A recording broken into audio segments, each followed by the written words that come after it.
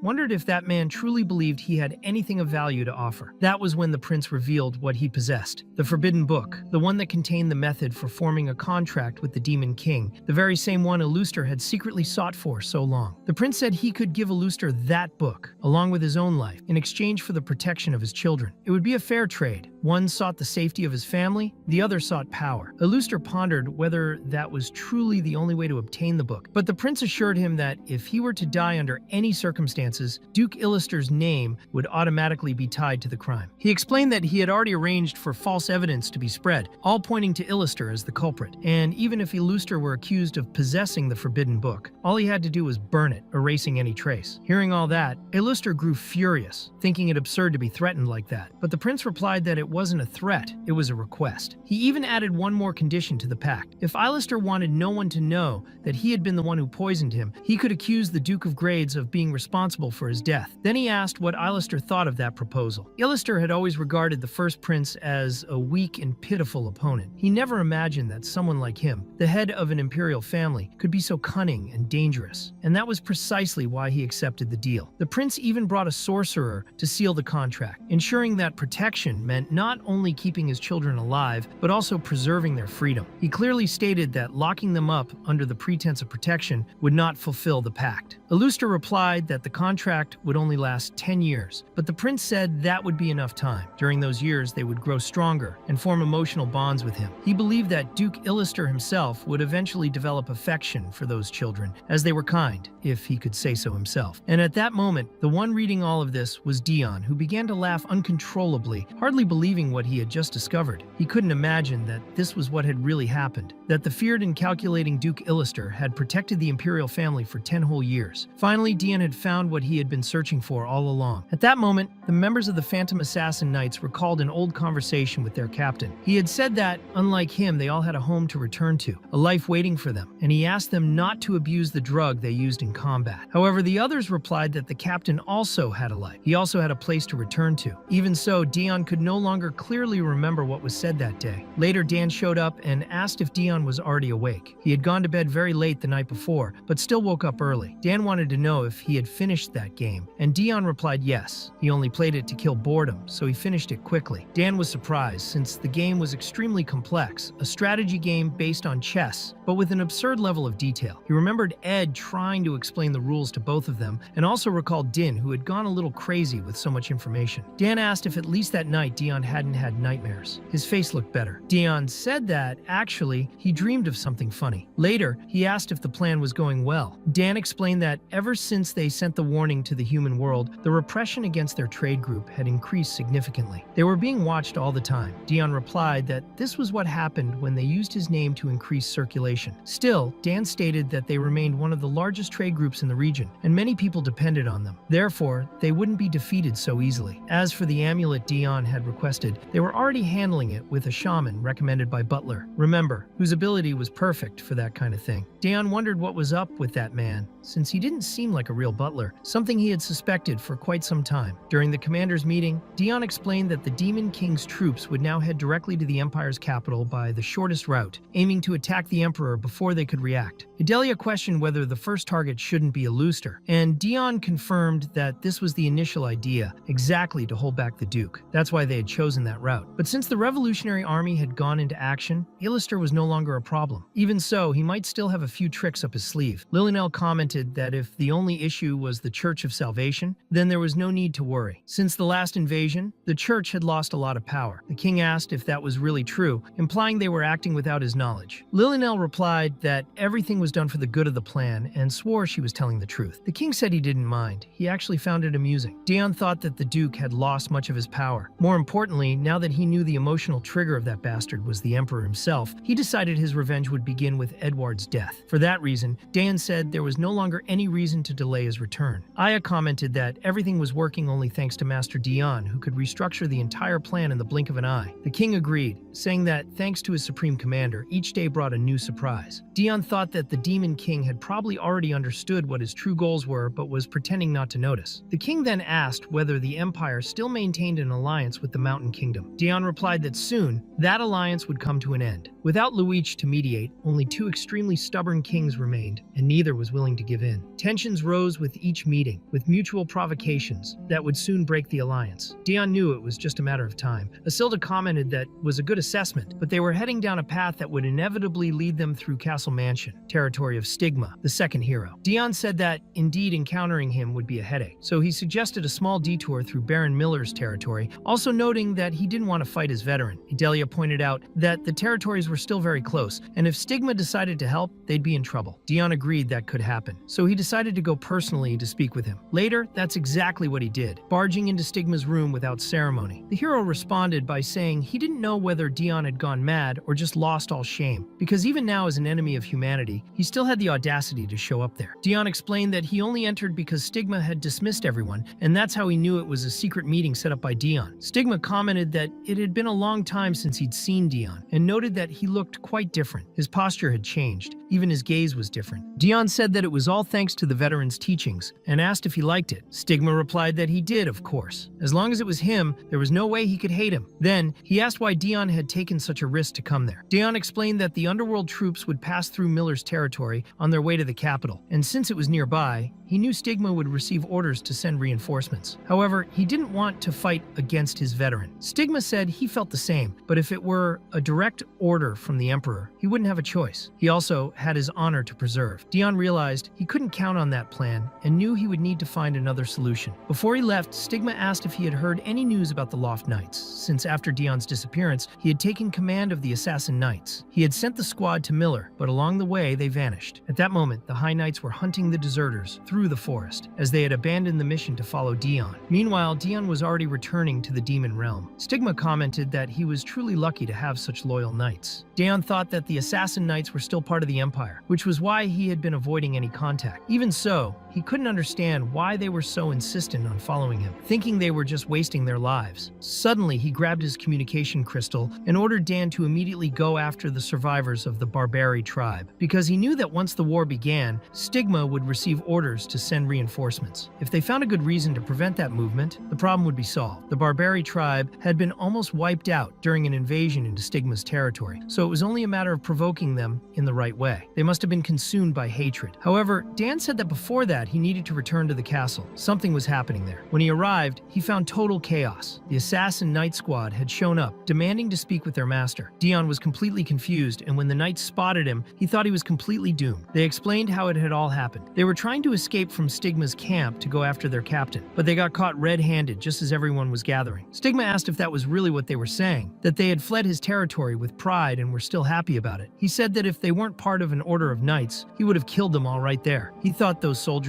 were extremely troublesome. They were always picking fights with other knights, burning everything they saw, and destroying anything in their path. They never stopped causing problems. Stigma ordered everyone to shut up immediately. He said they were the first to make him this angry since he was a child, and claimed he wanted them all gone from his sight. Even so, he wondered what would become of his honor when he saw his own soldiers deserting. He then said that those knights were no longer under his command, so it didn't matter whether they vanished or died. They explained to Dion that it was at that moment they took advantage of the unit transfer to Desert and Escape. Dion found it impressive how well they could get on people's nerves, but asked about Liane, wanting to know why she wasn't with them. They said they hadn't been able to convince her to come, so they just left a note. When Liane read the message, she was absolutely furious. Even so, Dion said they had done a good job. He figured that, with how strict Liane was, she wouldn't be able to live in the demon realm. At that moment, he saw Silua and asked why the hell she was there, and not at the border. Silua explained that she needed to deliver a message to the Demon King, and along the way, encountered those interesting humans. Since they seemed to be Dion's subordinates and were fun, she decided to bring them to him. She confessed she had thought about killing them when she first saw them, but then realized their fighting style was identical to Dion's. The Assassin Knights found that impressive. After all, she was a commander. Dion ordered Silua to return to her post immediately and commanded the squad to follow follow him. The group asked him to calm down, wanting to talk first. Dion replied that he had just remembered the names of his daggers. One was called Talk and the other Calm. He asked if they were really sure they wanted to continue. Later, they were practically on their knees. Dion asked how they dared to challenge him like that without any fear, and if they wanted to die early. One of them answered that it was the only way to find their captain. He asked why he was there alone, while the others said they were also worried. Dion replied that it was nonsense because he didn't belong to them. It was the other way around. The group reacted like anime girls, saying they never thought they'd hear something like that from him, and commented that their baby had finally grown up. That was when Dion threw a talisman in one of their faces. He ordered them to put the talismans on immediately, one on each shoulder. He said they were items capable of equalizing their combat power with that of demons and told them not to tell anyone. He stated that Dan had worked very hard to obtain those artifacts, so they shouldn't waste them. Dan confirmed, saying he had put a lot of effort into it. One of the talismans suppressed demon magic, while the other limited all of their abilities. Both affected all bearers within a radius of 3 meters. They explained that these items were once used by the companions of the original hero, the one who had defeated the Demon King the first time. Although they hadn't been useful for him since he was blessed, they were of great help to ordinary people. That's why they would be useful now as well. The group praised Dan, saying he was really good, but also asked why he had been the only one to show up. They called him a traitor, jokingly. Dion thought that he had always known he would give those items to them one day. He just didn't expect that day to come so soon. While they argued, Dion complained that everyone was being too loud and ordered anyone not taking part in the conversation to leave immediately. Meanwhile, Dion was beside a plant from the human realm, wondering why it still hadn't withered. Ran had given him that flower so he would remember the human realm, and he knew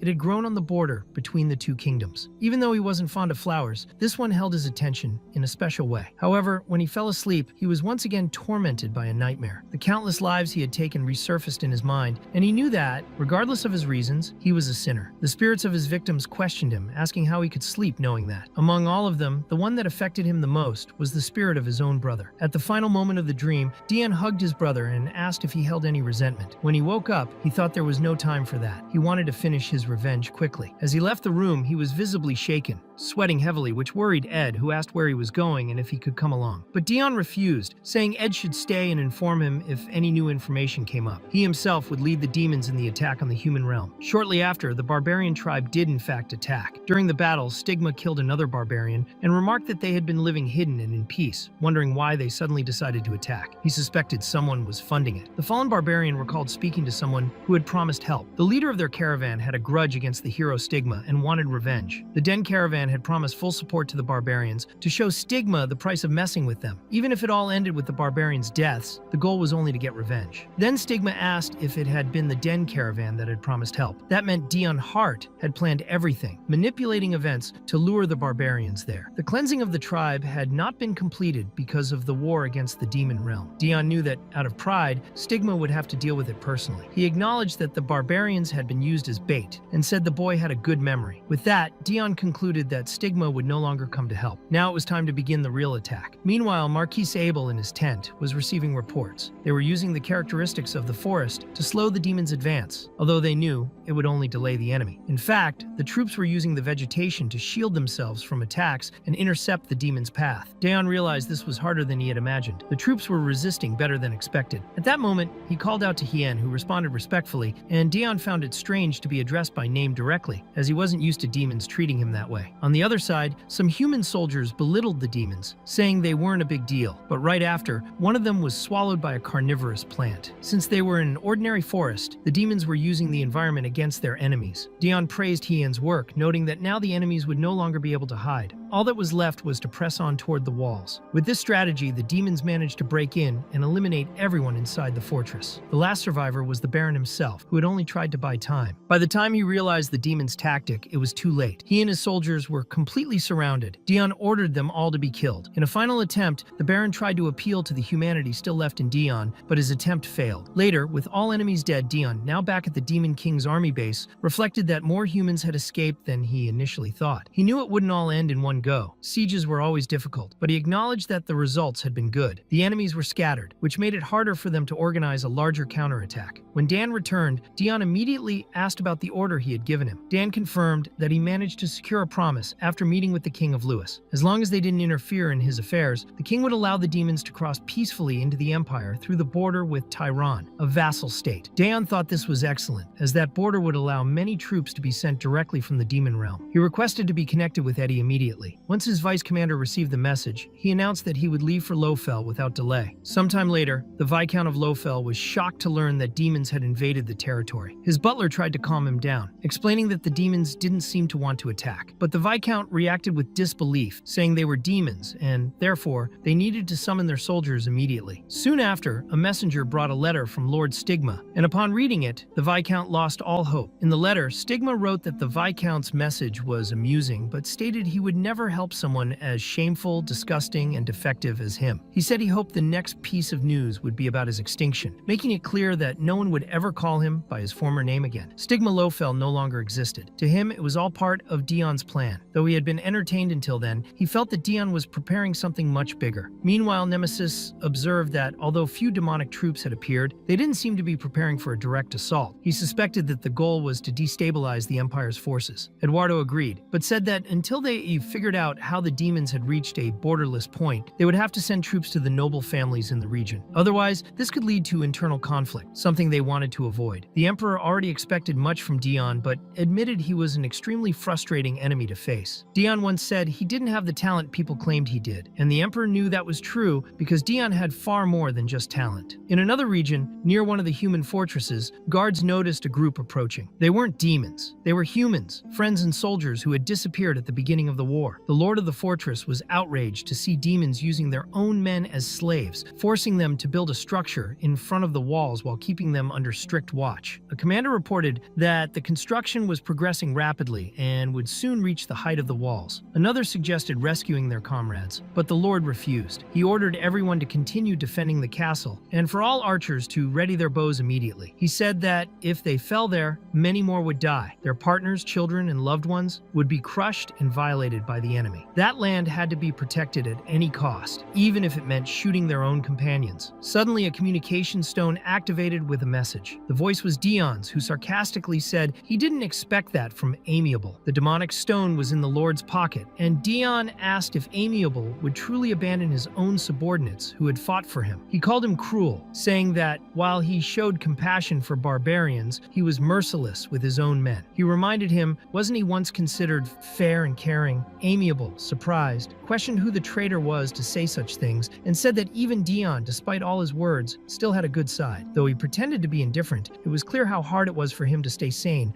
while being forced to shoot his own soldiers. If he kept being provoked in that state, he would soon fall apart completely, destroying himself in the process. The solid trust that the people once had in him had been broken, and now all that remained was chaos. At that moment, all the soldiers lowered their bows, and even Dion admitted that it had been too much. They had been captured, so they had no choice. Besides being forced to kill their own comrades, they were stripped of their honor by being called traitors. It was shameful. Dion had no intention of giving Amiable any more time, and by the end of that night, he was already dead. Even so, Dion acknowledged that the man deserved his admiration. He fought better than expected, even with his spirit completely shattered. But it was only a matter of time. The Empire's reinforcements would not arrive, and he could not last much longer. And it was not just Amiable who fell, other places were also being attacked at that very moment. The Empire was then forced to divide its troops among the many invaded territories, exactly as Dion had planned. Fortunately, he had already sent some demons to Lofel territory with Ed's help, which made their advance even easier. After lighting another cigarette, Dion concluded that there were no longer any obstacles between him and the capital. Later, the Emperor learned that the Miller barony had also fallen. Maebel had died fighting the demons, and even the Emperor himself was beginning to show signs of despair. Elphidius asked if His Majesty was having hallucinations again, but Eduardo replied that everything was fine, that there was no reason for alarm. He had only lost his appetite because of the constant smell of blood. Elphidius then said he would send him, along with Zara, some better quality meat. Right after that, Elphidius said he also had something to discuss with His Majesty and asked everyone else to leave. Only Elphidius and Alatea remained. Elphidius got straight to the point, saying he wanted to know clearly how the Emperor's body was and why he refused to see a doctor. Eduardo replied by asking if that meeting was just to annoy him. Alatea took the opportunity to ask something else. She said the Emperor had evacuated all Imperial citizens who were directly between Miller and the capital, including nobles and soldiers, sending them elsewhere. At that rate, it would not be long before Dion appeared, so she questioned why he had done that. Eduardo replied that it did not matter, because when the enemies reached the capital, capital, it would already be completely empty. Soon he would move the empire's seat to another location. He had been preparing it for a long time. It was not a beautiful or hopeful place, but a natural fortress that was extremely resistant. Supplies had already been transferred, and the place even allowed for cultivation, which would ensure survival even during a prolonged siege. Elphidius asked when the emperor had started planning all that. Eduardo replied that it was from the moment Daon Hart turned against him. In fact, more precisely, from the day he disappeared. Meanwhile, Daon continued his journey and noticed that he had not encountered any resistance so far. He wondered who that man who had fled from the emperor was and how he had managed to do it. He knew that this was, in quotes, the true Count Hart. The Count explained that this was the Hart territory, all that was left of it, and questioned why he would flee from something that belonged to him. He also wanted to know how Daon had entered the castle, since he was sure he had locked all the passages. Daon answered calmly, as he knew all the secret passages of the Hart territories and their neighboring lands. Daon said that no one should have known about those secret passages because only those of the direct bloodline were supposed to know them. He realized he knew them only because his father and Cruel had never cast him out. He had been the frail and sickly son, always present in lessons just listening. Back then, he believed they let him stay because he was too weak to be a threat. But in the end, that was not the reason. His father and Cruel truly trusted him. Thanks to that silent approval, Daon had learned everything he knew. At that moment, he was in good spirits and decided to spare that man, even though he knew he was a despicable person. He did not want to kill anyone else from his own family. He knew he was now very close to the capital and would soon reach his goal. Meanwhile, the Duke and Illister were attending an official meeting with the Emperor. Eduardo asked if those who had just returned were not satisfied with the current situation. He had not expected to be the one to convince those people. The Emperor had moved the capital without anyone's consent and withdrawn all troops from the path, leaving the capital completely exposed to the approaching demons. If the Duke said he was putting the Empire at risk, there would be no way to argue against it. However, Illister said he would not accuse him. He admitted that the Emperor was doing it for the good of the Empire. Eduardo was not sure what Illister was plotting, but thanked him for his help in resolving the crisis. Illister merely warned him not to make mistakes, as any slip-up would bring a storm of enemies eager to bring him down. Eduardo replied that he had no intention of showing his weak side ever again. He knew that the moment he felt he could no longer keep his composure, he would end everything with his own hands. Illister, however, pointed out that if the Emperor were to collapse, the Empire would plunge into chaos at the worst possible time. That's why they had to act before it was too late. Illister mentioned that he needed a favor from the Demon King to carry out his plan, but the king refused. He said it didn't matter if it was to withdraw troops or request a pause. He wouldn't listen to anything Illister had to say. He had more entertaining matters to deal with and already had an actor doing a great job on his stage. Illister said he didn't want to resort to that, but it seemed there was no other choice. Later, a figure approached the demon army carrying a communication crystal. He said he came from the Church of Redemption and handed it to Daon. Daon simply took the crystal and dismissed the messenger, already knowing it was a message from Duke Illister, who thanked him for the warm welcome. Daon replied that they didn't have the kind of relationship that allowed for friendly conversation, so he asked him to get to the point. The Duke asked how much of the truth Daon already knew. From his expression, it was clear he knew it had been the Duke who killed Cruel. Still, instead of going to kill him, Daon was heading straight for the capital, which confused Illister. He then asked if the Duke was referring to the fact that Daon had been thrown into the 8-year war because of him, or to the other truth, the one he kept trying to hide, the fact that Daon could use demon magic. Daon stated that humans could only use sorcery since magic was exclusive to demons. Even so, he had found traces of real magic at the Church of Redemption, although disguised as sorcery. Thanks to a talented sorceress, he was able to uncover the truth. When he told the Demon King about it, he asked how he would react. The king was vague, even when faced with something that would have enraged anyone else, and that helped Daon piece everything together. In other words, someone had been using magic within human territory, which could only happen with a direct or indirect connection to the Demon King. That person had to be someone with permission to use magic freely in that land, without fear of retaliation. Daon concluded that the Duke had always been under contract with the Demon King. Illister admitted that the deduction was correct. Daon explained that after his brother's death, he searched for all kinds of information, and of course, Illister had not escaped his investigation. He discovered a lot about what the Duke had been doing, but there was something odd. It was as if someone had been erasing the clues along the way. The only person with the power to tamper with information from the demon realm had always been, and would always be, the Demon King himself. Daon was now certain that the answer lay with him. There was, between the king and Illister, a contract. The Duke had always wanted more power. His goal was to climb the hierarchy until he could take the empire for himself. The Demon King, on the other hand, was just bored, looking for something amusing, and between the two of them stood Daon Hart. He had been the scapegoat of that contract. the perfect sacrifice. With his strange appearance and frail body, he was the ideal target to attract the attention of both. Dan was completely horrified upon hearing all of this, but Illister confirmed that Dion had hit the mark. He said it was impressive. Yes, Dion had merely had the bad luck of drawing attention. There was no grand reason. It was just a joke, and Dion had been the sacrifice all along. Dan wondered if they had really bet on the life of a child. How could someone be so cruel? Dion, however, thanked him for the explanation, but he wasn't shaken at all. He didn't feel shocked or even consider changing course. If Illuster thought he would run to the Demon King or divert his troops to attack Illuster's territory, he was completely mistaken. Dion's focus was to destroy the Empire. His revenge against the Demon King would come only after his revenge against the Duke. He already knew what Illuster's weakness was, so there was no chance of turning back. But the Duke said it was a shame and asked if Dion didn't want to stop by and retrieve his brother's head. He sarcastically commented that it was being well preserved. Suddenly, all the soldiers began to question why their route had changed. Some said the commander had redirected them to the Duke's territory, even though they were already near the capital. Dan spoke with his master, saying he knew how furious he was, but asked if he wasn't tired of all the running. Dion was only thinking that he had to get there as quickly as possible. He knew that Cruel's head hadn't decomposed yet, because Illister had used preservation magic on it. That deeply disturbed him. He moved ahead, leaving the army behind, because he knew that if he arrived too late, he would never see his brother again. Dion silently apologized to Cruel, saying that even after dying because of him, he still couldn't rest in peace. Meanwhile, Illister commented that it had really been worth saving Mana to preserve that head. Mocking, he asked Cruel how he was feeling now that he'd soon see his little brother. He then reflected to himself, wondering why there were so many regretful people in the world. He said he couldn't understand the value people placed on family. He couldn't comprehend what made it so important that they were willing to risk their lives for it. To him,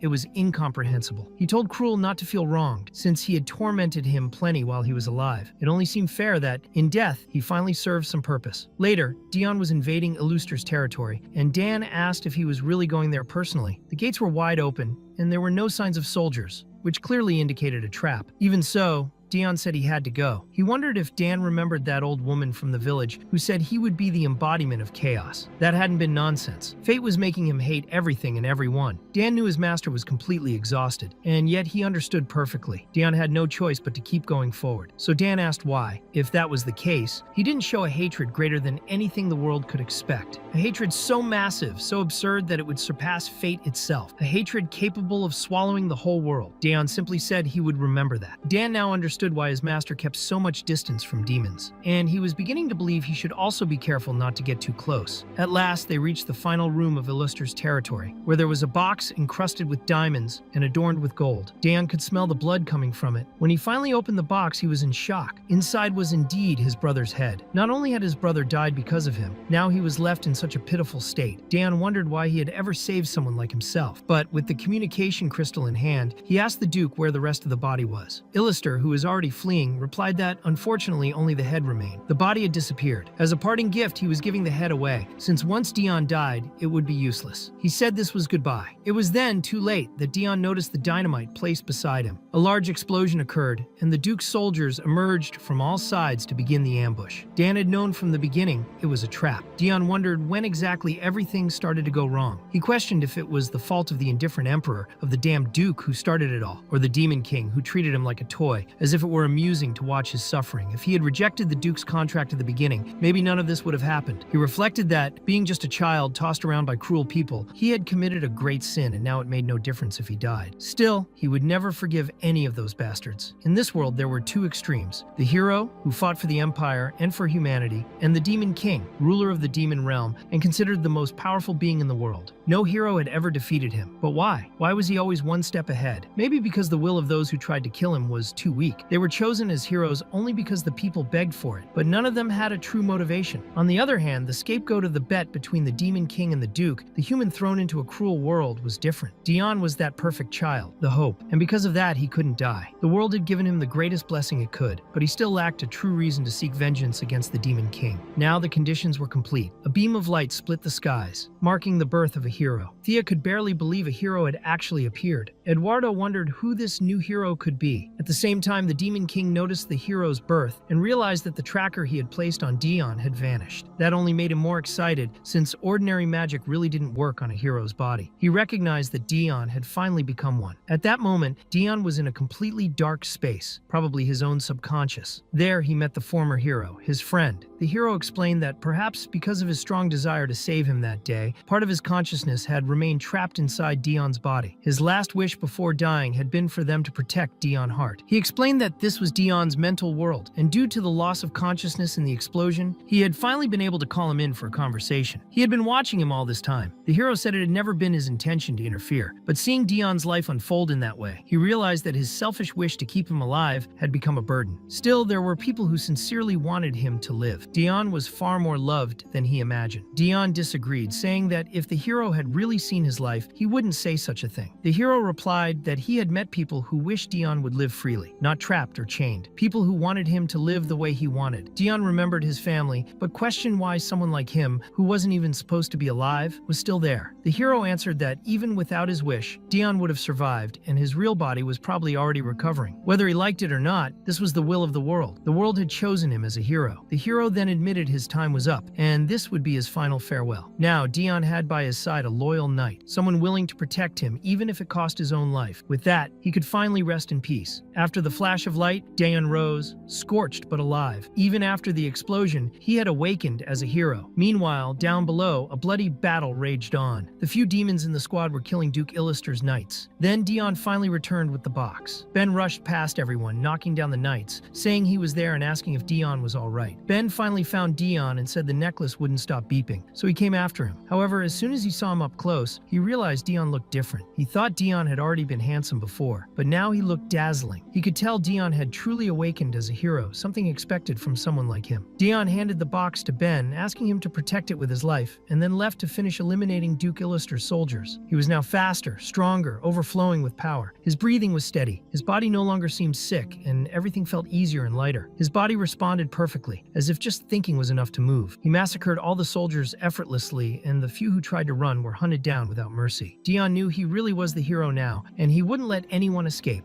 After defeating all the enemies, the surrounding demons were amazed by the power they had witnessed. It was a devastating massacre. Dan thought Dion had already been incredibly strong and fast before, but now, with the hero's power, he was on a completely different level. But Dion felt disgusted. He thought it was revolting. He felt like just another piece on the world's board, being moved by divine will. Ben asked if he was okay. When Dion touched the box, he remembered the hero's words. The hero could now rest in peace because Dion was safe, all because he had by his side a loyal knight, someone who protected him even at the cost of his own life. Dion wondered if Cruel was still watching over him, if he still wanted to see him happy and free from chains. Then he told Dan to take the box back and move ahead toward the Demon Kingdom. Dion thought that, unfortunately, he couldn't walk a path free of chains. He wasn't capable of abandoning his revenge. Dan replied not to worry, he would protect the box well. Dion thought that was good, but reflected that, in the end, he was still just a human, with no choice but to follow the will of the world. But Dan said he could show the world a hatred no one expected. He wasn't a puppet. He wouldn't do what fate demanded. He would cut the strings controlling him and become a disaster so colossal that even the world itself would fear him. When Duke Illister found out that Dion was alive and heading to the capital, he became desperate. He thought that bastard simply never gave up. He remembered hearing the explosion through the communicator and believed it was impossible for Dion to have survived. Dion Hart's arrival was now only a matter of time. The Revolutionary Army even tried to hold him off, but they wouldn't last long. The Duke reflected that, at least with Cruel's head, he had bought himself some time, and the mercenaries he had hired would be arriving soon. It was then explained that despite the rise and fall of many kingdoms, one had remained standing. It was the oldest of all, marked by unique traits like silver-streaked hair and eyes. This was the kingdom of Esperanas, a country of mercenaries where even children showed aggressive instincts. Even so, it was a completely neutral nation that had never officially accepted troop requests from other countries. But Duke Illuster had begged for help, seeking mercenaries to defend his empire. Remember, a high-ranking butler and former enemy of Dion Hart remarked that kneeling before an old man like him, even for a duke, could cause problems. However, Duke Illuster replied that it didn't matter. He needed his help as an intermediary for Esperanus. Because of his high position, Remember had enough authority to accept the request. Even so, he complained that it would completely unravel him. Duke Illuster knew he wouldn't do it for anyone. It was all calculated. He would never humble himself unless absolutely necessary. Even if he had to lie, he would protect the Empire, abandoning everything without a second thought. That was how Duke Illuster got his mercenaries. However, Shylin appeared and asked if he really needed to go. She had a terrible feeling. The Duke thanked her for the concern, but said there was something he had to do, and asked if she understood. Shylin thought he was cruel. She knew she wouldn't be able to stop him this time. When Duke Illuster left, Salen thought that maybe if it had been a direct order from the Emperor, he might have stayed. She wondered if someone like him, who used others without caring about the consequences, could even realize that he too was being driven by his own emotions. Salen seriously doubted he was capable of admitting it. Meanwhile, in the Empire, Eduardo officially declared the annulment of the alliance with the Empire of S and said they should not worry about the Empire's next moves. After shutting off the communication device, Elphidius asked if he was sure that breaking the alliance was the right decision. Eduardo responded by asking why the two of them were still there, and Oele commented that as long as His Majesty remained, they had no way to leave without it looking like betrayal. Eduardo then allowed them to leave immediately for the capital, although Fides considered that decision stubborn. Next, Eduardo called Nemesis and ordered him to escort the two to the new capital. He stated that it was a direct order. The old empire would remain under his responsibility, but their mission was to protect the new empire. Nemesis confirmed and said he would take them as fast as possible, but would return right after to protect him. However, Eduardo said he must not return. The princes then realized this had been the plan from the beginning, and wondered if he really intended to stay and die there. Eduardo drew his sword and confirmed that he did. He had to remain until the end. He was the empire itself, not just the emperor. Running away was never an option. Eduardo rose from the throne and declared that he had no interest in leading an empty nation, nor did he want to be remembered as a coward emperor who fled and abandoned his people. He didn't want to be the last emperor of a fallen nation, nor disappear from history without even a single line written about him. That was why he decided to stay. Letette said she already knew that, but asked what they would do without him. At that moment, Eduardo handed his cape to Alatea and his crown to Elphidius. As he looked at them, the emperor wondered what it truly meant to be an emperor, as he had yet to find that answer. He thought that perhaps those brilliant children, who reminded him so much of his brother, might be the ones to find the true answer. He asked them to consider the empire's survival as if he were still alive. They had to move forward with their heads held high. The time had come for him to step down, and he knew it was the natural flow of things. It was neither strange nor sad. As long as the empire continued to exist, the name of Emperor Eduardo would sit atop the royal family tree and be remembered for a long time. Later, Eduardo was alone. Everything was far too quiet. He wondered why Line hadn't left yet. He was informed that she had made one last request. She wanted to stay and see Dion Hart in person. Eduardo acknowledged that, knowing Line well, even if he issued a royal decree, she would disobey it and go after Dion anyway. So he allowed her to do as she pleased. Meanwhile, Ben was helping Dion get ready, trying to make him presentable for the meeting with the Emperor. Dion, however, commented that everything would be destroyed during the fight anyway. Even so, Ben noticed he had even more injuries. Dion explained that upon becoming the hero, his body had completely healed, but he already had so many scars that a few more wouldn't make any difference. Ben, however, said that scars were memories, and that wounds caused by dark thoughts should remain only in the mind. He asked him not to add any more scars to his body. Dion thought he was exaggerating, until he heard a familiar voice. Line appeared before him, stating that as a knight in his service, she was there to stop him from walking the wrong path. She asked him to stop. Dion ordered everyone to step back immediately and said that by now, Line probably hated him. He asked why she still called him master. Line replied that knights never hate their masters. If he turned back now, she still would not hate him. Hatred was something she simply could not feel for him. Dion asked him to step aside, because now that he had become a hero, no one could defeat him there. But Line said that if he wanted to cross those doors, she would stop him, even if it meant dying. Dion thought that in the end, it was he who broke the oath. He had sworn to be worthy of her loyalty. Line's resolve was firmer than stone. Trying to convince her now would be a sign of disrespect toward that determination. Dion thought he hated her chivalrous righteousness, but now realized he hated even more the fact that her righteousness prevented her from acting like a coward, even when everyone believed retreating would be the natural thing to do. He wondered why she still hadn't attacked him. The battle was completely one-sided. Dion could land several blows on Line while she couldn't even scratch him. Ben thought it was no surprise, since it was obvious that a human couldn't stand a chance against Dion. The difference in power between them was overwhelming. He was on a completely different level. Even so, Dion seemed tired. He thought everything felt too easy and that life had never been fair to him. But why, now that he had become the hero, did he have to trample over someone's effort like that? On the other hand, if he held back, he would only be disrespecting Line. She had prepared herself for that moment, so he couldn't treat her chivalry with disdain. He had to fight seriously and give it his all. Dion's final blow blow landed squarely, striking her chest and disarming her. On the ground, Line admitted that he truly was very strong. Dion said she shouldn't have come, but she disagreed. She did not regret having served her master and asked him not to regret anything either. In the final moment, he only apologized before the rain of blood. Dion thought it was already too late to follow Line's advice because he already regretted everything, and there was no way to stop anymore. When he finally appeared before His Majesty, Dion commented that it had been a long time. Eduardo agreed, acknowledging that Dion had become the hero. Dion asked if he regretted what he had done. Eduardo reflected on what exactly he should regret. Not stopping the first prince from killing all his siblings over a misunderstanding? Starting a war of conquest to try to revive the nation? Abandoning Hart and his own family to turn Dion into a weapon? Or perhaps for not having any excuses to offer once Dion discovered the whole truth? Eduardo had always known that spending a life on the throne was like living with a rope around the neck. He had used himself and others as pieces in his plan to restore the empire. He said that no matter what Dion was talking about, it had all been his choice. There was no regret. It was precisely because of those decisions that he had come this far. Even facing the hero, Eduardo did not hesitate. He suddenly lunged, catching Dion off guard. The strike was swift and incredibly strong, throwing Dion back. Dion thought that even after becoming the hero, Eduardo's blow was incredibly heavy. No wonder he had once been the strongest hero in history. Still, Dion was powerful now too. The mere clash of their blades created a crater in the throne room. Eduardo realized Dion's speed and strength were absurd. If his technique had improved at the same rate, Eduardo would have already lost. However, he noted that Dion still hadn't let go of old habits. As a hero, he no longer needed to fight, as if his body had limits. His unpredictable attacks were still useful, but they interfered with his next moves. Eduardo said he needed precision, lightness, and power. He needed to abandon that impulsive way of attacking like a beast. Throwing himself into the fire only made the enemy's job easier. Even while trying to dodge, Dion was grazed on the face. He said he was only imitating His Majesty's moves, but wanted to know what went through his head to justify all of this. Eduardo replied that it was merely a whim. He thought that this fight was his way of redeeming himself with Dion, a kind of path toward forgiveness. Even if it was just a selfish apology, Eduardo could see that Dion was improving quickly. That boy learned fast. Everything the Emperor had taught,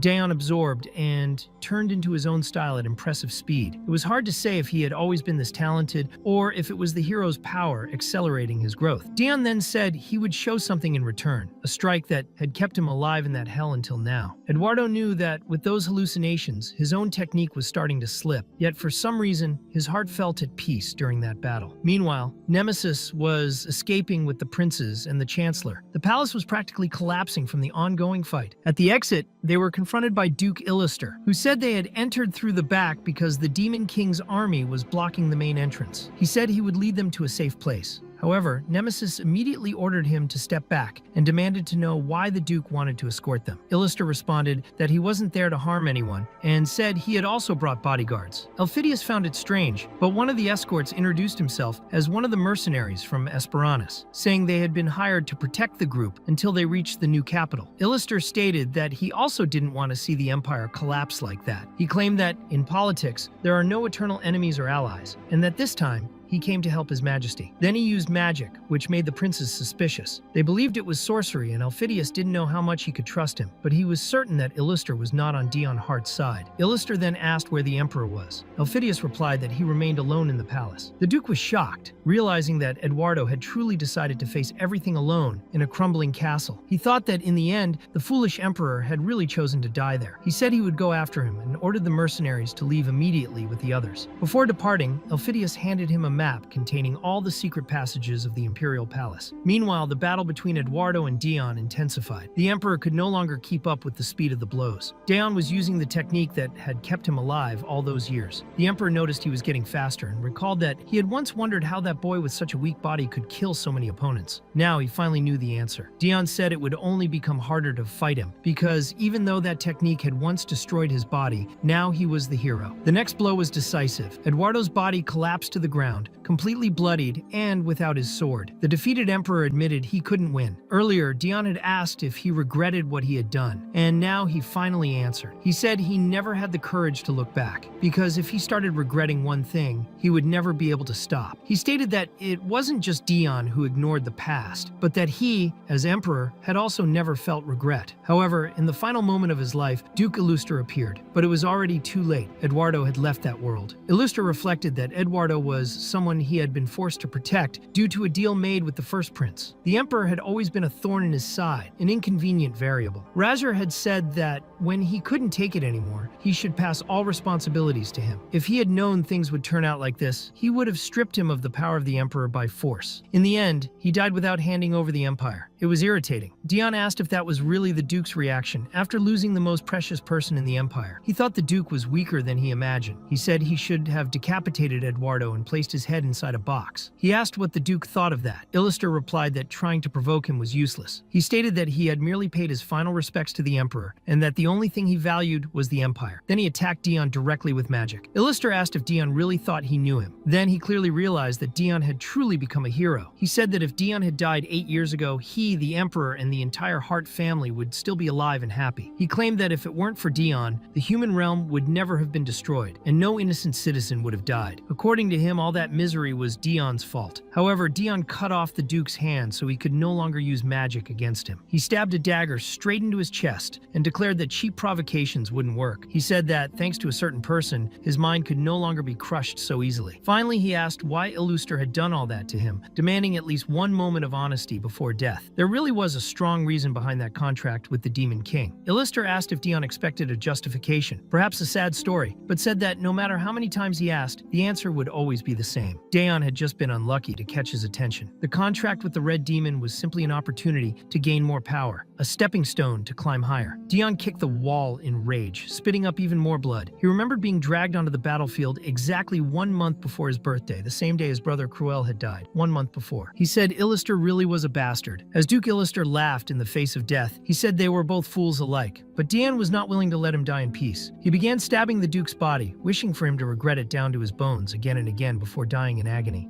Even torn apart, Illister still wore a smile on his face. He said he regretted nothing, and thought that Dion should live with the discomfort of knowing he died without regrets. Then he cast a final curse using the last trace of magical power, cursing Dion's body. Dion simply responded that if he wouldn't die in peace, then so be it, and finished him off for good. After killing the two most powerful men, the Emperor and Duke Illuster, neither of whom showed any remorse in their final moments, Dion thought they were all talents that only managed to put him in a bad mood. Then, one last person appeared, saying he had arrived too late. Upon hearing that the Demon King's army had already reached the capital, he rushed there, but never imagined he would witness such a scene. It was Stigma. Dion wondered what he was doing there and wanted to know if he had already dealt with the Barbary tribe. Stigma confirmed, saying he had wiped them all out thanks to Dion's help, but didn't expect him to kill the Emperor in the meantime. Not even he, Stigma, could defeat the Emperor in a duel. Dion asked if Stigma was also his enemy, but he approached holding a dagger and reminded him of the advice he had once given. All he needed was overwhelming power. The rest he already had. He congratulated Dion for attaining that power and stated he had no intention of fighting him there. He was just sad that now there was no longer an emperor to acknowledge his honor. That didn't mean he wanted to fight and die for nothing. Since things had reached that point, Stigma said he would do what he had been postponing for a long time. After all, Dion had his own matters to deal with too. Dion admitted it made sense. Stigma always cared more about his personal honor than loyalty to the emperor. After confirming the situation, Stigma announced he would leave and warned that bombs had been planted in the castle. Dion should get out. In the final moment, Dion asked if he would ever see him again. Stigma replied that if Dion didn't stop what he was doing, they would certainly meet again, but next time they wouldn't be able to speak peacefully as they had now. When they met again, they would be enemies. Meanwhile, in the demon realm, soldiers were talking about the commander of the Zeroth platoon, who had killed the emperor and conquered the strongest nation of the human realm. Many thought it was incredible, but they were puzzled by how quiet the castle was. They asked why no one was celebrating. The answer was simple. Lord Dion had ordered silence. There was no choice. Some wondered how powerful he had become. It was already impressive, but at this rate, Dion might not even need his own platoon anymore. At the same time, Eddie was reflecting on the constant cheerfulness in the Demon King's castle, even 2 weeks after the events. That made sense, since Dion's conquests were remarkable. But there was another reason behind the euphoria. The commander of the Zeroth platoon had awakened as the hero. It was the first time the Demon King and the hero stood side by side. But by that moment, the topic of conversation in the cities had already changed a lot. Meanwhile, Dion was receiving a report from Devilania, who informed him that they had recovered the emperor's corpse and held a grand funeral in the new capital. All the achievements of the former ruler's life were listed, emphasizing the sacrifice he made in the end, being praised as a respected and great emperor. Although there was no separate ceremony, Elphidius, the crown prince, had been crowned as the new emperor. Dion recalled the moments he had shared with the two. Maybe they hadn't been so bad, but now everything was already decided. Devilania explained that after the capital's fall, the revolutionary army remained silent for a while, which seemed connected to their improved standing among humans. In contrast, the Church of Redemption collapsed after the Duke's death. A woman who had served the Duke entered the palace in secret. She remained there for a long time and was believed to be searching for her former master's body. Shortly after, she completely disappeared from the Empire. At that moment, Dion said that it was enough and allowed Devilania to leave. However, he thought that ever since he returned to the demon realm, he had been having the same dream repeatedly. In it, Cruel embraced him, crying in the middle of an ocean of blood. Despite his changed appearance, it wasn't a malevolent spirit. Without a doubt, it was Cruel's own words, as if he were trying to protect him one last time. But all Dion could do was mentally beg him to stop. He felt he might suffocate from the guilt. After that, he began to see pools of blood not only in dreams, but also in reality. He wondered if that was the curse the Duke had left on him. Though he didn't care about nightmares or hallucinations, it was hard to deal with a brother he couldn't truly hate. Deep down, he wished Cruel would hate him. Meanwhile, Cletter and the other assassin knights were in shock because Durnovan had unexpectedly appeared with a baby in his arms, asking them to save the child. Durnovan said he had tried feeding him meat, fruit, bread, and all kinds of food, but the baby vomited everything. The knights explained that it was obvious. A baby can only drink milk. Durnovan understood, but still asked if they could save him. Cletter found his tone strange, as if he wasn't truly concerned for the child's well-being. It was probably all out of guilt. He admitted he wasn't sure, but if there was anything they could try, he would try. The woman accompanying Durnovan said that if they cared for the baby, they could repay the favor, but Cletter replied that it wasn't necessary. What mattered was taking good care of the boy, or rather taking good care of Dion, the commander of the Zeroth platoon. However, Durnovan thought the situation was out of control. If the Demon King found out about the baby, both he and the woman would be in danger. He thought he needed to kill him, but the woman stopped him, saying they would repay Lord Dion, as she knew Durnovan was apathetic and a loyal follower to the end. At that moment, Dion appeared and overheard part of the conversation. He asked what they meant by repayment and what they were talking about. Upon seeing the baby, he asked if Cletter was the father and whether he had had a child. Cletter, unfazed, said he liked how Dion showed no prejudice, but clarified that no, the baby wasn't his. Dion then demanded a full explanation from the commander of the 5th Battalion. Sometime before that, Dion had been lying down until Dan woke him up, asking how long he planned to stay like that. The Empire was reorganizing its forces and preparing to advance again, while he remained inactive. Dan asked if Dion was satisfied. Dion replied that he wasn't. He was just waiting for the right moment. Shortly after, Dion was informed that the Demon King had summoned him for a meeting. Dan asked if that was the moment he had been waiting for, and Dion confirmed it. He had been waiting for the Demon King to act upon learning of his idle state. On the way to the meeting, he ended up stumbling into that complicated situation. He thought it wasn't even funny. He wanted to know why they were dumping that kind of responsibility on his men. OL tried to answer, but was too nervous to speak, so Durnovan stepped forward and apologized. Daon said he didn't care about what they had done. He cared about why they involved his men in such a dangerous situation. He wanted to know if the Demon King was aware that it was a human baby. Bringing a human into the castle without permission was grounds for execution for everyone involved. He ordered them to take the baby away while he was still being kind, but Cletter himself stopped him from taking the child. Dino suggested they just hand over the baby, but Cletter asked if they couldn't at least try to save him. They were willing to try, even if just for a day, and if it didn't work, they would give up. He said he felt bad for the little one. Daon commented that, for assassin knights, they were acting pretty soft, but warned that everyone present needed to understand that this would be his final mercy. He didn't care whether they chose to keep the human or not, but they were not to drag his men into this kind of situation again. Durnovan and OL thanked him for his generosity, and Dion left, telling them to handle it properly. Right after, Cletter commented, the boss was really pissed off, but another knight said it was anger out of concern. One of them said his tears were even blurring his vision. Milan asked if the others had noticed that he had called them his men. That touched everyone. OL said they weren't afraid of Lord Dion, and Durnovan added that the bond they shared was a little strange. Then suddenly, Trover appeared and caught the entire scene. Later, Dion was on his way to the meeting with the Demon King, reflecting on his decision. He thought that he would make the world regret having chosen him, because now he had discovered and accepted the truth. The world believed he had already achieved part of his goals, which Dion found almost amusing. After everything he had faced in the demon realm,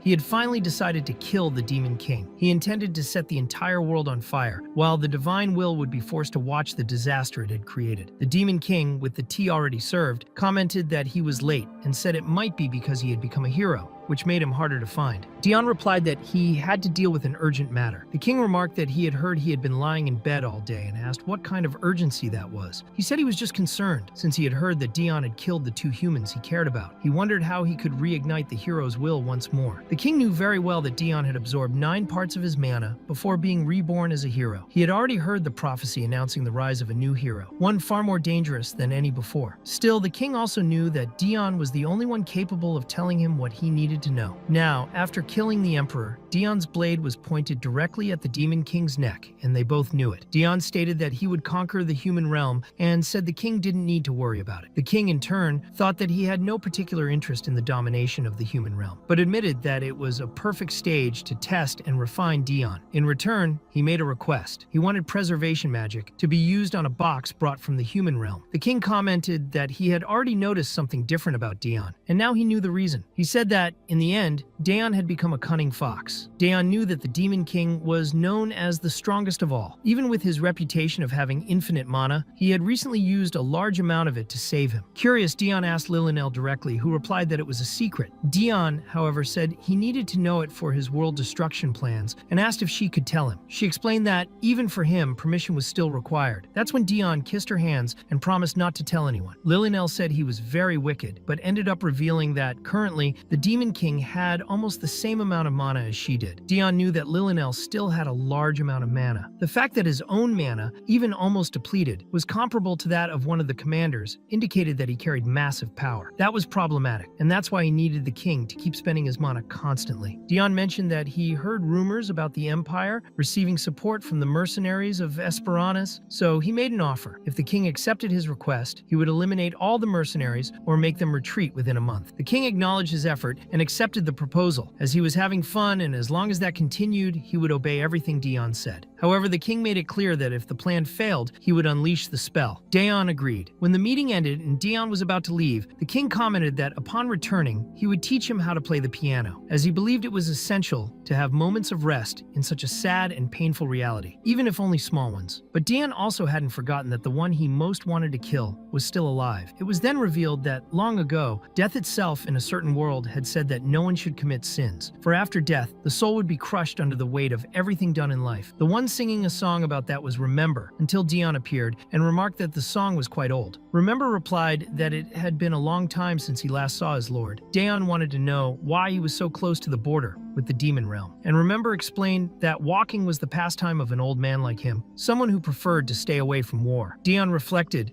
and realized it was the first time he had seen Remember since he took him to the Duchy of Rot. After finding him lost in Navaska, following his encounter with the former emperor, Remember led him to the Hart family estate. A few days later, he left with Dan, so there had been no reason to meet again. Still, Remember commented that he had been worried about Lord Hart, and Dion found it strange, as he never called him Lord. Maybe it was better not to call him that anymore. Dion then asked if he had been the one to lend the mercenaries to the Empire, and if he could understand that as Esperanus taking sides against the demon realm. Remember denied it, saying that Esperanus had always maintained neutrality, functioning like a sword, and no one gets angry at a weapon. He explained that he had only acted as a mediator for someone who had bet everything, and asked him to send mercenaries to the crown prince and the princess. Dion then questioned whether Duke Illister had really gone that far, and wanted to know how long the deployment of the mercenaries would last. Remember replied that, for now, it would be a few months, but it could be extended. Dion asked if, by paying more, it would be possible to send mercenaries to the demon realm as well. Remember admitted that it would be difficult, but Dion provoked him, saying that if Esperanus was a sword, its owner shouldn't care. This was the moment they were closest to conquering the true capital, but the new emperor had allied with the Empire and even received mercenaries from Esperanus, and Dion would not let that slide. He placed a knife to Remember's neck to force the hidden guards to reveal themselves. He already knew there were hidden protectors there, so far, just 4. Even with the agreement broken, he would be able to kill them. Remember then reminded him that he had been taking care of Cruel's body. Dion replied that he heard the headless corpse had been taken by someone, and now realized it had been Remember all along. Remember explained that he had kept the body near the border between the demon realm and the human realm, so Dion could see it when he passed by. Dion could hardly believe he had been so close this whole time. He would finally have the chance to see Cruel one last time. Remember said he had also set up a barrier to protect the grave, so there was no reason to worry. Cruel was a man who sacrificed everything for one person, and this was his way of showing respect. Before them now was Cruel's sword. On the day his life ended, that was the last thing he held. The one who lived an unhappy life because of him, who protected him throughout his entire existence and died for his sake, was Cruel. Even God himself had apologized, and apologized a lot. If not for him, Cruel would never have died that way. Remember approached with a stone stone for the grave and said that no one but the one who was protected to the bitter end should write on it. He added that maybe an old man like him wasn't the best one for the task. What Dion really wanted was to find Remember, so he would tell him about Cruel's grave, and asked that, while writing, he also restore the body, since he had brought the head. That way, Cruel could finally rest completely. Dion then noticed a flower on the grave. Remember explained that no matter how many times he removed it, it always bloomed again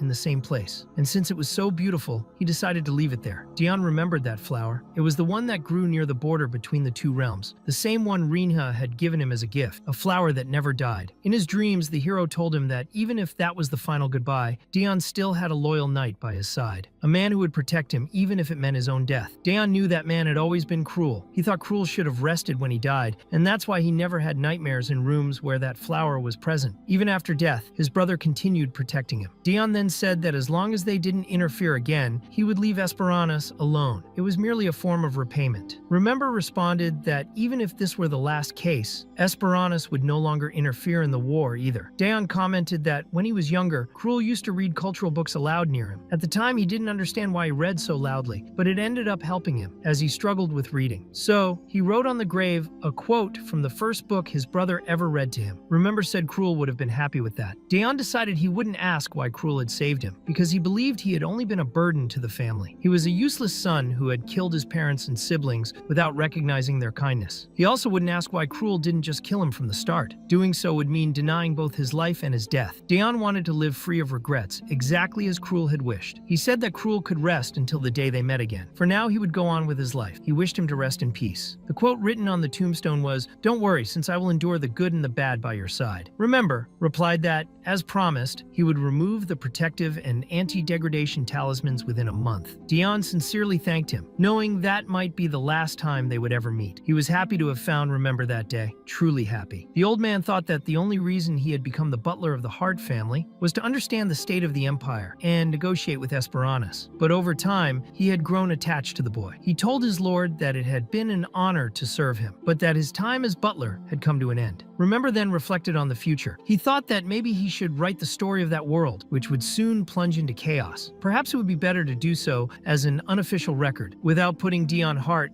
as the protagonist of the narrative. When Dion finally returned to the demon realm, he confessed to the king that he had failed his mission. He apologized for not being able to make the Esperanus mercenaries retreat. The king found the situation strange, as Dion had returned long after the deadline, and he assumed Dion had succeeded. He was someone who had reasons to delay while in the human realm. But the truth was that the king had used his own mana to keep the preservation magic active, which had considerably depleted him. That's why Dion wandered aimlessly through the human realm for the rest of the time. He had no specific destination, just kept moving forward. As a result, he ended up discovering what the human realm really thought of him: a traitor, a cursed murderer, the greatest of demons, humanity's betrayer. Even so, the promised month came to an end. The barrier that Remember had placed over the tomb was also lifted, and since Dion had failed his mission, the Demon King would also cancel the preservation magic. The king then asked if he had found Cruel Heart's body. He wanted to know if Dion brought it back to make him whole again. He assumed Dion had stumbled upon the corpse by chance during the mission. He asked whether he had at least considered the possibility of finding the tomb and destroying it, or using it as blackmail. Dion replied that he knew the king wouldn't do that. He asked if the king had become so weak as to rely on blackmail. The king stated that, of course, he wouldn't use Cruel's body for that. Then he dispelled the preservation magic, and in that moment, the flower that had been in Dion's room disappeared. The king said he would let it go this time, especially since he already knew what would happen next time. Later, Dan was surprised to learn that Dion wanted him to reveal to the world that he had become the hero of humanity. He asked why Dion didn't just do it himself. Dion explained that the leader of the Revolutionary Army had said the demon realm only accepted him because he was Dion Hart, and that meant people wouldn't believe it if he declared himself the hero. But if a human like Dan announced the truth, it would show that even ordinary humans were accepted by the demon realm. So why wouldn't others be too? It was a tempting offer. Moreover, Dion remarked that Dan had a smooth tongue and shameless attitude that made him a good messenger. Dion asked what he thought about doing it the next day. Dan wasn't thrilled, but accepted, and began preparing. It was then explained that after the imperial capital was conquered, massacred, the invasion of the demon realm began in full force. The Holy Empire was the main target, as it had allied with the former empire, which was now too occupied to help. Amid the chaos of war, civilians who had lost everything began joining the Revolutionary Army in the center of the continent. Iran informed Paul that the new broadcast would follow the same format as the previous one, with Dion Hart as the focus. They had information that the entire human realm would be watching. Paul responded that it was fine, as he wanted to see what kind of madness Dion would say next. Dan began the transmission by saying that everyone knew a hero had appeared in the human realm. Everyone had seen the great light that rose in the sky when the hero was born. But after that, the hero vanished without a trace. Paul already suspected that the boy, Dan, was associated with Dion Hart, and had a bad feeling. Dan then said that the hero was none other than Dion Hart himself. Elphidius, upon seeing that, declared it was impossible, that the hero was standing alongside the demons, and wondered whether the heavens had truly abandoned humanity. Dan continued by saying that the human realm should surrender, as the demon realm was willing to accept ordinary humans. Paul, outraged, replied that they shouldn't believe such lies, since even among humans there was discrimination based on identity or wealth. How could they believe demons would be any different? He realized he needed to minimize the chances of migration to the demon realm. Lilynell asked whether that human wasn't the same one who had interrupted the previous broadcast, and questioned why no one was doing anything. Devalania thought he seemed to be allowing time for interference on purpose, but remembered Lord Dion's orders: get straight to the point and get out quickly, allowing no room for interruptions to ensure the upper hand. Owen asked them not to ruin everything, but at that moment,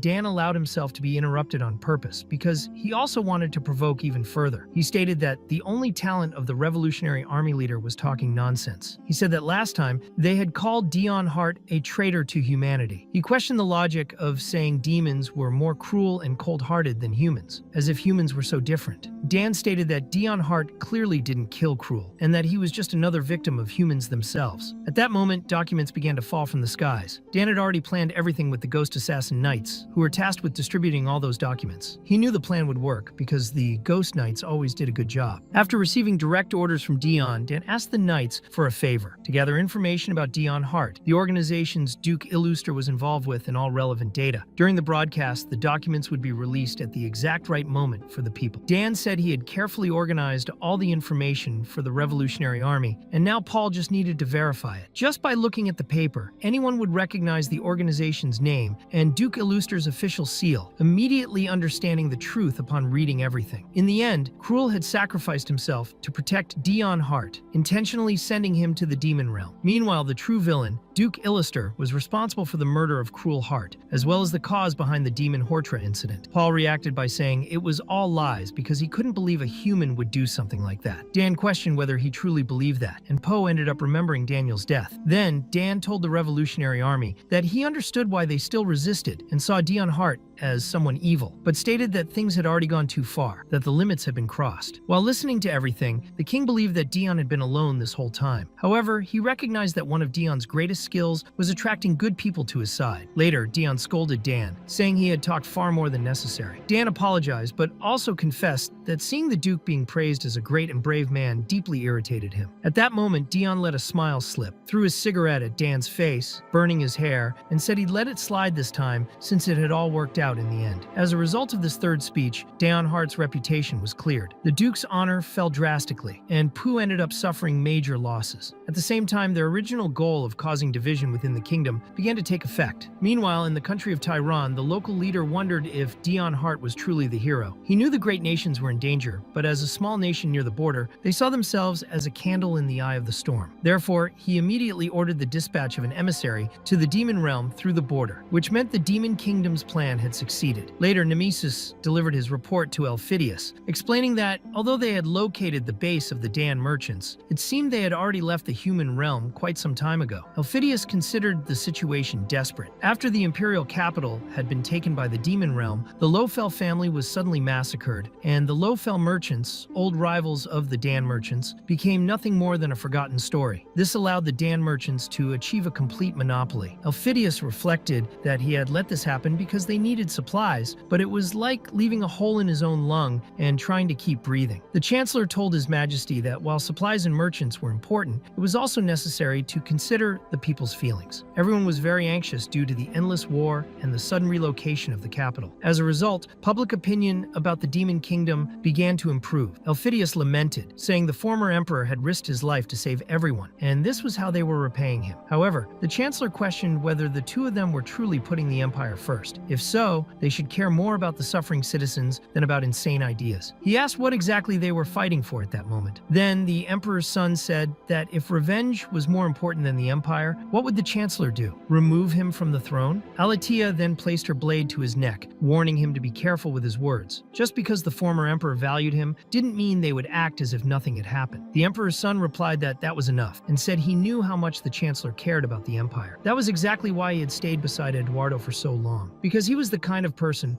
who would stop him, even kill him if he went off track. But now, Elphidius needed someone who would just support and help him, nothing more. He then asked if the Chancellor understood what would happen to the empire if the only heirs to the throne disappeared. He asked him to no longer resist his will, the will of the new emperor, since he was the empire itself. Next, a bit about the Holy Empire was explained. Despite having only medium military strength and average supply production, it was still called the Southern Empire because of one extremely talented leader. After the third official communication from the Demon Kingdom, a drastic change occurred in the Holy Empire. All the people of the nation, including its vassals, became religious fanatics who obeyed only their queen, the impressive Manhwa. She commented that although she had ceased being merely a queen and had become a goddess, she never imagined she would receive such a high level of support. In addition to efficiently controlling both vassals and citizens, the empire could now simply let the traitors be punished on their own. All these changes happened thanks to the Holy Empire's new strategy, and also due to the direct influence of Salen. She explained that she had only created a small change with the goal of exalting a wise queen. Yanhua said she was happy that someone like Salen had come to her empire and asked if she hadn't said she would leave after getting her revenge. Salen's main goal there was the death of Dion Hart. She would help the Holy Empire as much as she could, but her priority always was and always would be revenge. However, Yanhua said that Duke Illister never looked at her, not even in his final moments, and asked if Salen was still so bound to that love. Salen replied that a person's heart never behaves the way one wants. Even though he had been cruel, he was still the first man to recognize her worth, and she would not allow Dion Hart to have peace. Meanwhile, in the outer garden of the Demon Kingdom's castle, Dion asked if there had been contact from Tyrant. The king confirmed that yes, they had said they wanted to ally with the Demon Kingdom, which he considered great news. As for the Holy Empire, they had not responded yet. When Dion stopped playing the piano, the king asked if he wasn't going to play anymore. Dion replied that he had already played 10 times and asked why the king was so obsessed with his new hobby. Dion wanted to know if he had discovered his preference for art, violin, or piano. The king answered that it was all for Dion's sake, because the curse cast by Duke Illister would only worsen as he felt more guilt. If it wasn't possible to deal with it by separating memories like before, it was better to stay distracted. Dion asked if the king couldn't use his mana to remove the curse, but he said no, it was impossible. The Duke had used his own life and his own mana as payment for the curse. Dion remembered that he had gone through this before, that he had already tried to hate and curse his brother. Ran had also left him a note before leaving, saying that to kill someone with a curse, one must offer what is most precious. Dion didn't know how Ran had discovered that, but forgot to ask before tearing up the letter. He then thought that the Duke had truly sacrificed everything he had to curse him, calling him a shameless bastard. The king reiterated that he was only trying to distract Dion with a healthy and peaceful hobby. If he thought piano was boring, he could teach him to translate ancient languages, instruments, linguistics, knitting. He just had to ask. Dion asked what the king didn't know how to do. The king replied that he had lived long enough to learn everything and reach the peak of each area, yet there was still time left. But he revealed that there was one single thing he had never been able to learn, even with all that life. Only one person could teach him, and that person was the hero. That's why he wanted Dion to hurry and teach him. Dion asked what he was talking about, but before the king could answer, an attack began. A woman lunged straight at Dion's neck, and he immediately grew suspicious, asking if that had been her plan all along. Since he wasn't the one who attacked first, he concluded it was self-defense. Even so, the woman easily dodged. It was the vampire queen who had sworn to kill Dion Hart. The demon king then asked what kind of disrespect that was in his presence. The pressure of his aura alone made her fall to the ground, unable to breathe. The king knew that if it weren't for his interesting toy, Dion Hart, he would have already destroyed the entire demon kingdom. The hero had been created by the world itself with a single purpose: to kill the demon Demon King, and the Demon King had been born as the strongest in all of history. He used to enjoy crushing challengers, but over time he realized something terrible. According to the purpose the world had given him, he couldn't lose on purpose or choose to die to the hero. He was condemned to an eternal cycle, and it had completely drained him. Deep down, he also wanted to die. That was when he met a very interesting human, the boy who had survived the battlefield. The king observed his entire life and found it all interesting and amusing. He had finally found the one toy capable of helping him endure the boredom of existence. This opened up a new world of possibilities for him, and now he would not allow anyone to interfere. Holding the vampire queen by the neck, he asked what he should do with her. The frightened vampire begged for forgiveness for showing up like that and explained that, due to the critical situation in the Demon Kingdom, she had become anxious. She said that because the Demon King was constantly at war, he had neglected control over the monsters. The Abyss and the Demon Realm were in chaos, and she wanted to know if the king truly intended to conquer the human realm this time, even exhausting all his strength just to keep up with that damned human. The queen commented that, although it might not appeal to him, many demons had always wanted to see the sun. Stealing the human's land wasn't a bad opportunity, but she asked whether he was willing to shake the order of the Abyss, which had finally stabilized after so long. Finally, the vampire queen stated that the boy was still the hero, and that he, as king,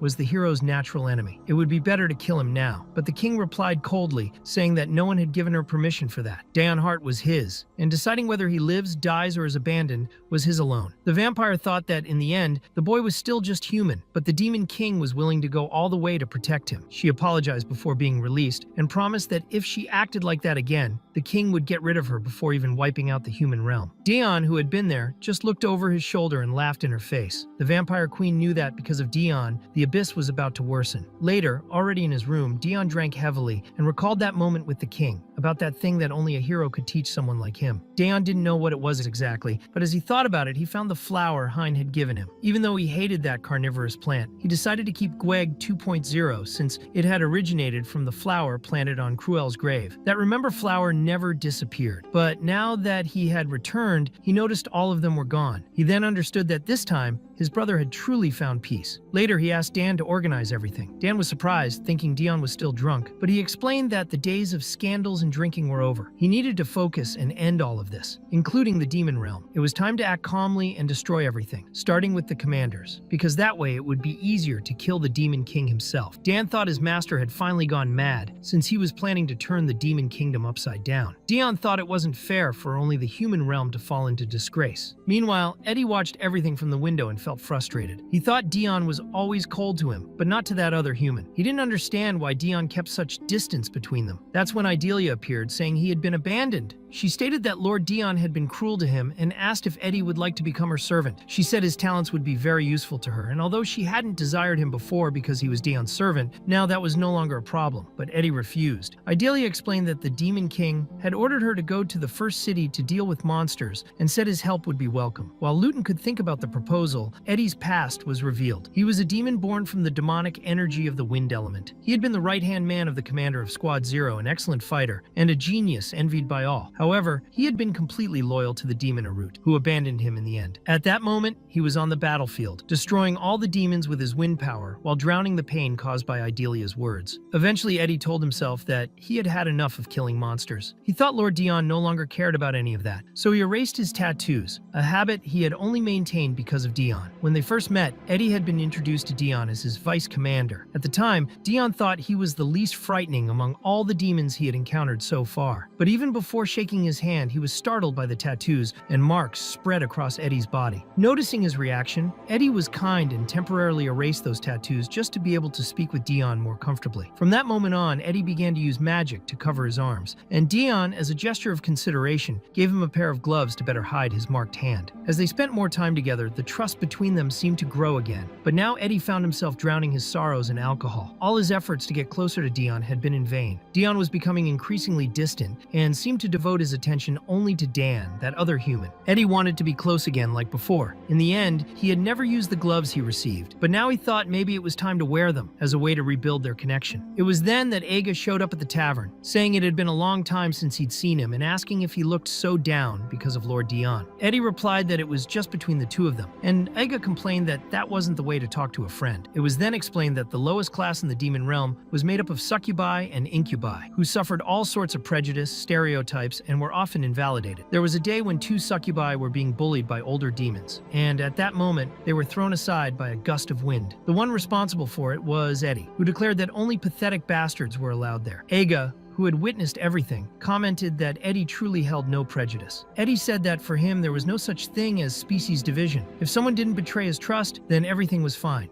no matter what they were. Aga responded that trust was indeed essential between friends. Later, Aga himself revealed that he was an incubus. What hurt Eddie was not the fact that he was an incubus, but that he had lied about it all this time. Aga had broken his trust. Eddie made it clear that he no longer considered him a friend, not since the moment he had been deceived. Aga commented that in that case, Eddie should have smashed his head into the table the moment he saw him. The problem with Eddie, according to him, was that he never took action at decisive moments. He should have decided right there whether they would still be friends or not, but instead, he just pulled away without saying a word. Eddie acknowledged that it was true and admitted to himself that he had made that mistake. Aga pushed him to say what he truly felt, to call him a damn parasite, to say he had been deceived, and that he was no longer his friend. He claimed that Eddie's ambiguity was a huge problem in his life. Eddie started to wonder if perhaps Lord Dion thought the same way. Maybe he didn't trust him precisely because of that uncertain attitude. Then he stood up, thanked Aga for his words, and said goodbye. Aga asked him to say something before leaving, but Eddie thought that he wouldn't change his personality. The only thing that had changed for him in this war situation was Dion's attitude. That meant he needed to end the war as soon as possible. If he did that, his personality flaw would no longer be an obstacle. He just needed to be a bit more proactive. The next moment, a crater opened in front of him. It was Owul, who was fighting Trover for some reason. Apparently, she had invaded Trover's warehouse and was destroying everything. During the fight, Trover admitted the other was quite fast at dodging, but was interrupted when Eddie grabbed her arm and intervened, demanding they stop immediately before the Demon King showed up. He wondered what the true meaning of that action was. Meanwhile, Dion and Dan watched everything from the window. Dan commented that internal conflicts had already begun, and Dion confirmed that he was the one who had informed them about Commander Owl's storage site. Dan replied that he had, but explained that his intention wasn't to start a fight. He just didn't expect Eddie to show up. He figured maybe Eddie had acted to prevent negative consequences for the commander-in-chief. Dan suggested giving Eduardo a brief explanation, but Dion refused. He knew that Eddie was loyal and had helped him a lot, and he was grateful for that. However, his goal was to kill the Demon King, and he didn't know which side Eddie would truly take. Eddie did not serve Dion Hart, but rather the authority of the commander of Squad Zero. For this reason, Dion could not keep someone ambiguous and indecisive like him close, even if it caused him some discomfort. It would be easier if Eddie were just an enemy. Although Eddie was kind, Dion did not believe that a demon could be kind without reason. And this was not limited to him alone, as other demons also displayed this type of behavior. At times, Dion even felt comfortable in that world, but all the demons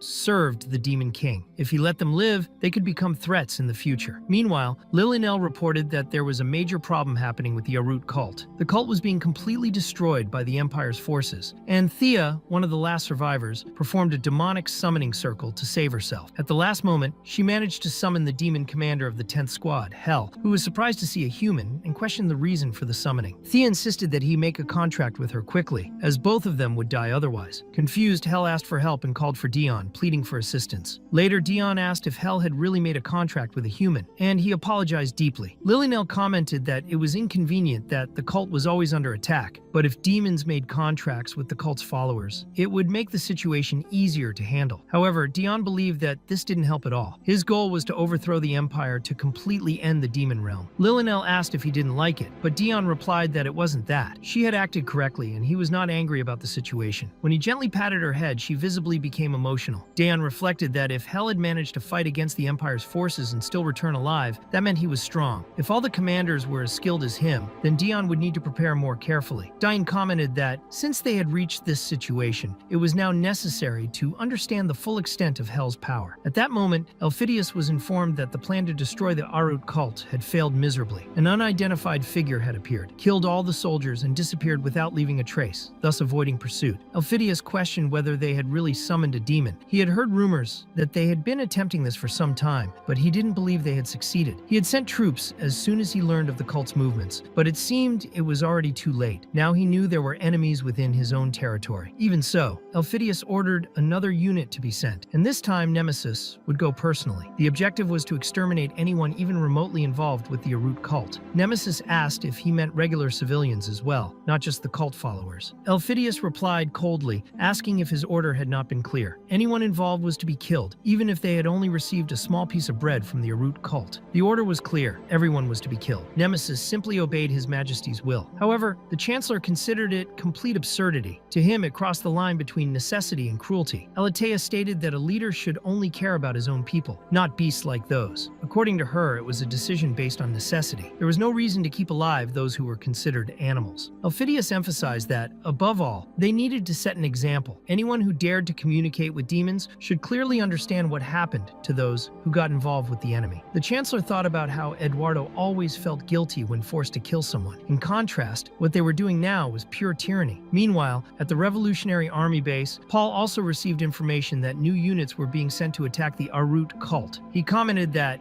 in any case, it was a good idea to end it quickly before it took root. However, Iran displayed a horrified expression. She apologized, saying she didn't know they would attack the cult so quickly. Paul didn't understand and asked what she meant by that. When Nemesis arrived with his squad ready to eliminate the cult, Iran finally revealed the truth. His lost sister was in the Arut cult. Thea was still there. Paul was shocked to realize that she was only telling him now. If you enjoyed this part of the story, don't forget to leave a like and subscribe to the channel. It really helps me keep bringing more content like this. And if you want to catch the next chapters firsthand, turn on the notification bell so you don't miss anything.